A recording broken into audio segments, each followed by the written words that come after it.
Dive 762 on the Nippo Maru in Truk Lagoon. This was part of a weeks-long liveaboard we did on the Truk Odyssey in March 2025.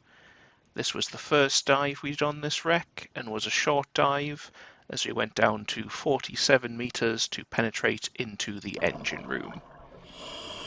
On the way down we passed this map pufferfish and then hit the seabed and ended in through the bomb damage.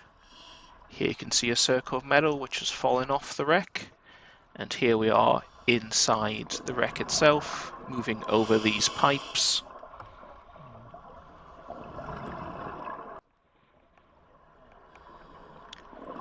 Heading further into the engine room. There were several highlights our guide pointed out on this dive, but we made our way fairly deep inside the wreck to see them.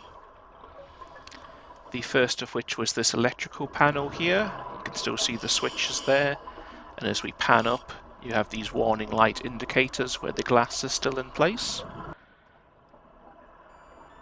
Past what I think is probably a boiler with these pipes coming out of it here.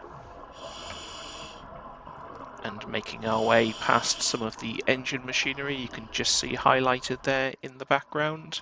This is the steam vent for more or less steam. Here we have some gauges with Japanese writing on them. And then finally we can see a clock here, where some of the numbers are still visible, before making our way out to do our deco obligation.